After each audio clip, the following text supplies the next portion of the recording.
मैं डॉक्टर शक्तिधर मिश्र, व्याख्याता नव्य व्याकरण, राजकीय शास्त्री संस्कृत महाविद्यालय तीतरिया, शास्त्री तृतीय वर्ष नव्य व्याकरण द्वितीय प्रश्न पत्र के अंतर्गत आज हम प्रौढ़ मनोरमा का अध्ययन करेंगे।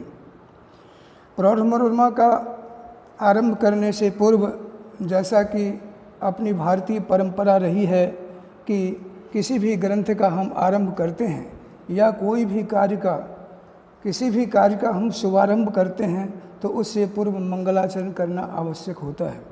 यद्यपि मंगलाचरण के कई उद्देश्य हैं। सर्वप्रथम ग्रंथ निर्विघ्न पूर्वक संपन्न हो एवं ग्रंथ का प्रचार प्रसार हो, ग्रंथकर्ता को सुयश प्राप्त हो और छात्र को वृद्धि प्राप्त हो एवं शिष्य को भी इसकी जानकारी हो कि हम किसी भी कार्य का आरंभ करें तो उससे पूर्व मंगलाचरण करना चाहिए। जैसा कि ग्रंथकार ने कहा है, मंगलादीनि मंगल मध्यानि मंगलांतानि च शास्त्राणि प्रथन्ते वीर पुरुषाणि भवन्त्यायुष्मत् पुरुषाणि च अध्येतारश्च वृद्धियुक्ता यथा स्युः। शिष्य शिक्षायै ग्रंथतो निबध्नन् ग्रंथकारः मंगलाचरणं करोति। मंगलम त्रिविधम भवति तद्यथा नमस्कारात्मकम आशीर्वादात्मकम वस्तु निर्देशात्मकम। तो इस प्रकार से इसके विस्तार में हम नहीं जाएंगे। मंगल 3 प्रकार के होते हैं। मंगलाचरण आज जो अपना विषय है हम उस पर लौटते हैं। तो ग्रंथकार ने सर्वप्रथम मंगलाचरण किया है, तो पहले हम मंगलाचरण करेंगे। ध्यायं ध्यायं परम ब्रह्म स्मारं स्मारं गुरोर्गिरः सिद्धांत कौमुदी व्याख्याम कुर्मः प्रौढ़ मनोरमाम। सर्वप्रथम इसका हम सरलार्थ लेते हैं, फिर एक एक करके हम सभी पदों की फिर व्याख्या करेंगे।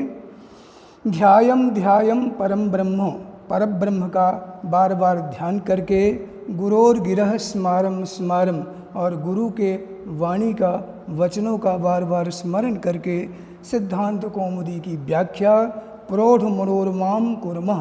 तक कुर्मः जो क्रिया है इससे अभिप्रेत होता है कर्ता, बहुवचन है, वयम प्रौढ़ मनोरमाम कुर्मः। तो इस प्रकार से अर्थ हुआ कि बार बार परब्रह्म का ध्यान करके, गुरु के वाणी का बार बार स्मरण करके सिद्धांत कौमुदी की व्याख्या प्रौढ़ मनोरमा नामक ग्रंथ की रचना हम करते हैं। तो यद्यपि इसमें कई प्रकार की व्याकरण शास्त्र एक ऐसा विषय है जिसके अंतर्गत कहा गया है, यदि आपको शंका न हो, आशंका न हो और प्रश्न आप नहीं करते हैं तो इसका मतलब आप कुछ न्यूनता है। इसीलिए प्रत्येक पद की हमें व्युत्पत्ति करनी होगी और इसके अंतर्गत आने वाली शंकाओं पर भी शंकाओं का समाधान करना होगा। ध्यायम ध्यायम में यहाँ पर ध्येय चिंतायम धातु है और आभिक्षण्य णवुल सूत्र से यहाँ पर णवुल प्रत्यय होता है। आभिक्षण्यम नाम क्रियाया आवृत्ति। इस प्रकार से यहाँ पर मैं क्रिया को द्वित्व करके ध्यायम ध्यायम, तो अर्थ होता है बार बार पर ब्रह्म का ध्यान करके। परम शब्द ब्रह्म का पर्यायवाची है, जो ब्रह्म निर्वचनीय है, सत्य है। इस प्रकार के ब्रह्म का ध्यान करके और गुरु के वाणी का स्मरण करके। यहाँ पर एक प्रश्न ये आता है, जो जैसा कि ग्रंथ में मूल में कहा गया है, जो ध्यान जो है स्मरण ध्यान जन्य है, स्मरणम तो तज्जन्य, स्मरणम तो तज्जन्य कहा। स्मरण जो है ध्यान जन्य है, तो आप स्मरण करने का कर रहे हैं ब्रह्म का, पर ब्रह्म का, और स्मरण गुरु के वाणी का कर रहे हैं। ये कैसे संभव होगा, इसकी संगति कैसे होगी? क्योंकि जिसका हम ध्यान करेंगे स्मरण भी होगा। तो इस प्रकार से यहाँ पर मैं ये संगति कैसी होगी तो उसका उत्तर दे रहे हैं। देखिए, वैयाकरणों ने शब्द को ब्रह्म माना है और शब्द रूप ब्रह्म पर ब्रह्म, शब्द रूप पर ब्रह्म है। जैसा कि आप वाक्य पदीयम में पढ़ते हैं कि नो सोस्ति प्रत्यो लोके यह शब्दानुगमाद्रते अनुविद्ध विज्ञानम सर्वम शब्देन भासते। कोई ऐसा ज्ञान नहीं है जो शब्द के बिना हो। शब्द के अतिरिक्त तो ज्ञान ही नहीं होता है। तो ब्रह्म शब्द रूपात्मक जो ब्रह्म है उस ब्रह्म का हम स्मरण करेंगे तो गुरु के वाणी रूप जो शब्द रूपात्मक ब्रह्म है उसका स्मरण होना स्वाभाविक है, इसीलिए कोई विसंगति नहीं है। इसके अनंतर एक प्रश्न और किया जाता है जो ग्रंथकर्ता ने स्वयं के लिए तो प्रयोग किया है कुर्मः क्रिया का प्रयोग, तो इससे हम कर्ता का अध्याय करेंगे वयम कुर्मः। तो स्वयं के लिए तो बहुवचन का प्रयोग किया है और वहाँ पर में गुरु और गिरह में षष्ठी एकवचन का प्रयोग किया है, गुरु के वचन का वाणी का। तो गुरोह में एकवचन का जो प्रयोग है इसके संदर्भ में स्मृति ग्रंथ में जैसा कि एक श्लोक आता है एक वचनम नौ प्रयुंजित गुरावात्मनि चेश्वरे, गुरु के लिए स्वयं के लिए और ईश्वर के लिए एक वचन का प्रयोग नहीं होता है। तो ग्रंथकार ने यहाँ पर में गुरोह में षष्ठी एक वचन का प्रयोग कैसे किया, यह संगति कैसे होगी, यह स्मृति ग्रंथ के अनुरूप नहीं है और इतने बड़े वैयाकरण होकर के इस प्रकार का उन्होंने प्रयोग कैसे किया। तो इसका समाधान ये दिया जाता है कि गुरोरित्येक वचनेन, आप मूल पुस्तक में देखेंगे तो उसमें सब लिखा हुआ है और इसकी पंक्ति का अर्थ लगाना, इसकी व्याख्या करना ही यहाँ पर में इसकी विशेषता होती है। इसीलिए एक एक पंक्ति पर आप ध्यान देंगे तो इसमें कहा गुरोरित्येक वचनेन सर्वविद्या लाभ एक अस्मादेव गुरोरीति सूचितम। यहाँ पर में गुरोह में जो एक वचन का प्रयोग किया है इससे सिद्ध होता है कि उन्होंने उनके एकमात्र गुरु थे जिनसे उन्होंने सभी विद्याओं का लाभ प्राप्त किया। इससे सिद्ध होता है कि उनके गुरुजी सर्वशास्त्रविद थे, सभी शास्त्रों के ज्ञाता थे, इसीलिए इससे उनके गुरु की महिमा का ही बोध होता है, न कि न्यूनता का बोध होता है। इसी प्रकार से अब ये प्रौढ़ मनोरमा ग्रंथ क्या है, प्रौढ़ मनोरमा तो इसीलिए कहते हैं सिद्धांत कौमुदी व्याख्याम। तो सिद्धांत कौमुदी की व्याख्या रूप ग्रंथ है। आप जैसा कि जानते हैं सिद्धांत कौमुदी के रचनाकार भी भट्टोजी दीक्षित हैं और प्रौढ़ मनोरमा के रचनाकार भी भट्टोजी दीक्षित है। तो सिद्धांत कौमुदी में उन्होंने जो कुछ लिखा उसके अतिरिक्त प्रौढ़ मनोरमा में उन्होंने उसका विस्तार किया है और इस प्रकार से आप इसको विस्तार पूर्वक आप इसका अध्ययन करेंगे। तो जैसा कि कहा प्रौढ़ मनोरमा सिद्धांत, प्रौढ़ मनोरमा क्या है तो सिद्धांत कौमुदी व्याख्याम, तो सिद्धांत कौमुदी की व्याख्या है, इसमें विस्तार से आप जानेंगे। अब यहाँ पर में एक प्रश्न फिर आता है प्रौढ़ मनोरमाम कुर्मः। तो प्रौढ़ मनोरमा की रचना करते हैं, प्रौढ़ मनोरमा क्या है तो प्रौढ़ानाम मनोरमयतीत्यर्थिकाम प्रौढ़ मनोरमाम का ये यद्यपि इसका अर्थ है, व्युत्पत्ति नहीं है, व्युत्पत्ति अलग से है। तो इसीलिए हम पहले ये समझेंगे जो प्रौढ़ानाम मनोरमयतीत्यर्थिकाम प्रौढ़ मनोरमाम का, जो प्रौढ़ जनों के मन को आनंद प्रदान करे, पढ़ने में प्रौढ़ जनों के मन को जो आनंद प्रदान करे उसे हम कहते हैं प्रौढ़ मनोरमा। तो यहाँ प्रौढ़ का अर्थ आयु से प्रौढ़ नहीं है, अपितु यहाँ कहा गया है प्रौढ़त्वं च सकल दर्शनार्थ ज्ञानपूर्वक महाभाष्य गूढ़ार्थ ज्ञानवत्वम। प्रौढ़त्वं च सकल दर्शनार्थ महाभाष्य गूढ़ार्थ ज्ञानवत्वम प्रौढ़त्वम, अर्थात जिसने संपूर्ण दर्शन शास्त्र का अर्थ पूर्वक ज्ञान प्राप्त कर लिया हो और महाभाष्य के गूढ़ अर्थ को समझ लिया हो, ऐसा ज्ञान वाला व्यक्ति ही प्रौढ़ कहलाता है।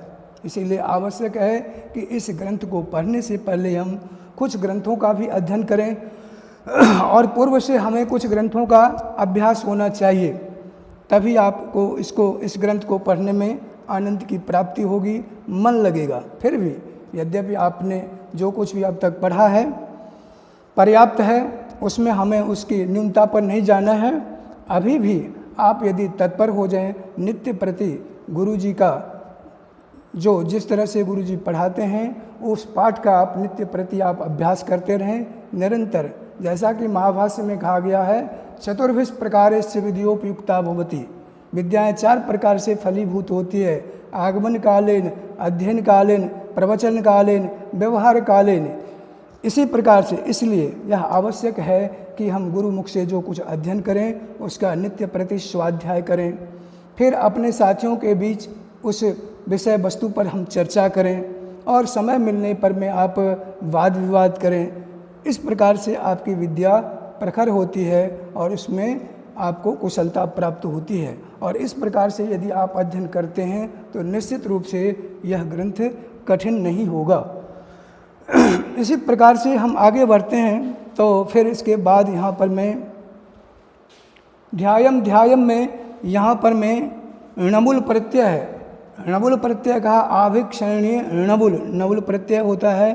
और जो ध्यायम कहा ये ध्यान का ध्यानम तो चिंता पर पर्याय, ये चिंता का मतलब क्या हो गया? चिंतन करना, स्मरण करना, ध्यान, ये सब सभी पर्यायवाची है। और स्मरणम तु तज्जन्यम, और स्मरण क्या है? ध्यान से जन्य है।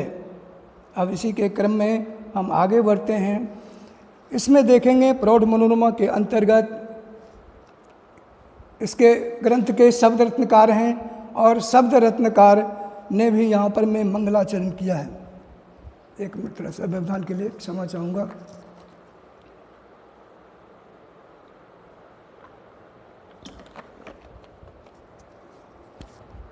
शब्द रत्नकार ने भी यहाँ पर मैं मंगलाचरण किया है। और जैसा कि मंगलाचरण की उपादेयता हमने बताई है उसी के क्रम में शब्द रत्नकार का मंगलाचरण है। शब्द रत्नकार प्रौढ़ मनोरमा ग्रंथकार ने जो लिखा है उसमें वहाँ पर में उन्होंने कहीं कहीं विस्तार भी किया है और कहीं कहीं उसमें उन्होंने आलोचना भी की है, समालोचना भी की है। इसीलिए हमें इसका भी अध्ययन करना है, तभी इसके अध्ययन की पूर्णता होगी। शेष विभूषण मीडे शेषा शेषार्थ लाभाय दातुम सकलम अभिष्टम फलमिष्टे यत्कृपा दृष्टि। शेष विभूषण मीडे शेषा शेषार्थ लाभाय दातुम सकलम अभिष्टम फलमिष्टे यत्कृपा दृष्टि। यहाँ पर में हम जब व्याख्या करेंगे तो इसके क्रम में आप देखिए, यहाँ पर में विभूषणम शब्द की व्याख्या जब करते हैं तब विविधम विशिष्टम वा भूषणम इति विभूषणम, है ना, शेष एव विभूषणम यस्य तम शिवम। तो एक पक्ष में यहाँ पर में भगवान शिव का बोध होता है जिनके शेष ही विभिन्न प्रकार के आभूषण हैं, ऐसे भगवान शिव। और दूसरा पक्ष लेते हैं शेषश्च विश्च इति शेषवी, और शेष गरुडौ भूषणे यस्य पर्यंकतया बाहकतया च तम शेष साइनम गरुड़ वाहनम विष्णुम ईडे स्तुवे। तो इस प्रकार से शेष और गरुड़ जिनके पर्यंक के रूप में और वाहक के रूप में आभूषण हैं, ऐसे जो भगवान विष्णु, हम उनकी स्तुति करते हैं। अब यहाँ पर आता है जो आप स्तुति करती हैं तो उसका भी कोई प्रयोजन होगा। नहीं मंदोपि, कहते हैं न कश्चित मंदोपि प्रयोजनम अनुद्देश्य नहीं मंदोपि कार्यम कश्चित कस्मिन्नपि कार्ये प्रवृत्तुम भवतिर्मर्हति अतएव अत्रापि अग्रे, है ना, ग्रंथकारः कथयति शेषा शेषार्थ लाभाय।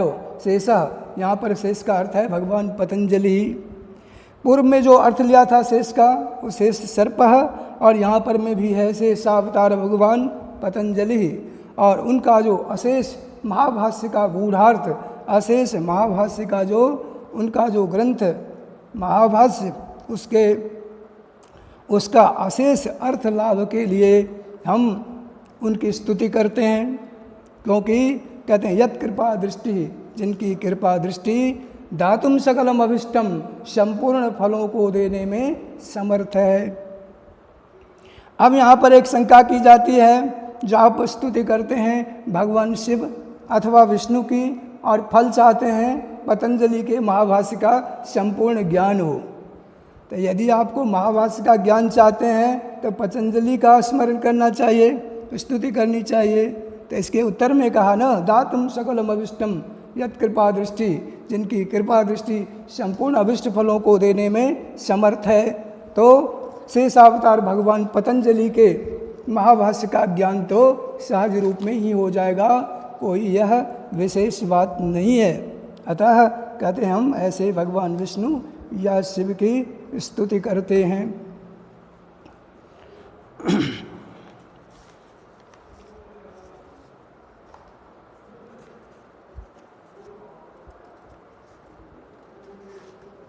तो इस प्रकार से मंगलाचरण पूर्ण हुआ और हम आगे बढ़ते हैं। इसी के क्रम में आप देखेंगे माहेश्वर सूत्रों का विवेचन किया गया है। माहेश्वर सूत्र आपने जैसा कि सिद्धांत कौमुदी, लघु सिद्धांत कौमुदी में पढ़ा है, उसी के क्रम में देखेंगे माहेश्वर सूत्रों में सभी वर्णों का पाठ एक बार हुआ है, लेकिन ह वर्ण का पाठ 2 बार हुआ है, हाइवर्ट और हल।